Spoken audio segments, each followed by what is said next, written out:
des images, des vidéos qui ont été réalisées aujourd'hui, journée d'action nationale sur la bataille sur convention collective. Et donc toutes ces images, vidéos qui ont été transmises à la délégation ont donné encore plus de poids aux propositions qu'a pu faire la CGT dans cette séance de négociation. Concrètement, aujourd'hui a été discuté des points centraux, que ce soit la grille des mini, la prime d'ancienneté, les primes différentes qui ont lieu dans les entreprises et dans les territoires. Donc tout d'abord préciser que sur un des points clés qui est la prime d'ancienneté, donc où l'UMM avait l'envie de transformer cette prime et faire une différence entre les salariés actuels et les futurs salariés. Donc sur ce point-là, l'ensemble des organisations syndicales a exigé de revoir cette position car toutes les organisations syndicales veulent voir maintenir la prime d'ancienneté.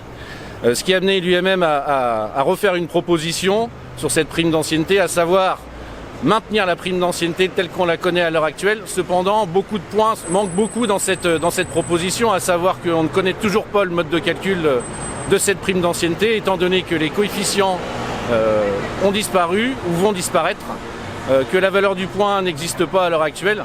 Et en plus, l'UMM rajoute une épée de Damoclès sur cette prime d'ancienneté, car dans le texte, elle met une clause de dénonciation qui peut être unilatérale de la part du patronat.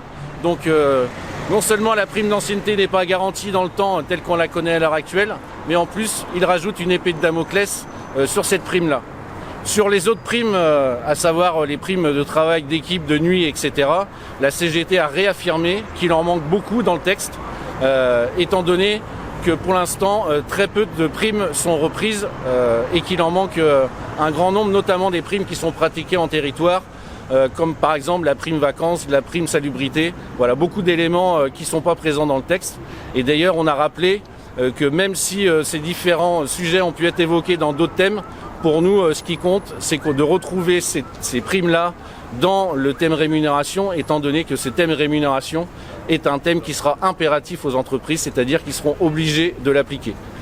Ensuite, sur la prime différentielle, la CGT a réaffirmé qu'elle était contre ce principe-là, étant donné que si on rentre dans ce dispositif de prime différentielle, on n'accepte que dans le temps, on sera perdant sur les primes qui sont pratiquées. Donc la CGT a réaffirmé qu'elle était pour le maintien des primes existantes dans les territoires, de les sécuriser et de laisser les organisations syndicales dans les territoires décider de l'évolution de ces primes existantes à l'heure actuelle. Donc voilà rapidement quelques éléments qui ont été discutés dans ce thème-là. Ce qui est important de souligner, c'est le positionnement de toutes les organisations syndicales qui a amené l'UMM à bouger sur cette prime d'ancienneté. Donc d'un côté, la mobilisation dans les entreprises et dans les territoires et ce qu'on peut porter à la négociation, on voit que directement ça a des répercussions sur la négociation. Donc charge à nous et à nous tous de continuer à faire monter le rapport de force sur cette question de la rémunération et de tous les autres thèmes de la convention collective. Et donc bien évidemment que la prochaine journée de mobilisation qui sera autour du 29 avril aura une importance particulière dans le rapport de force qu'on a besoin de construire.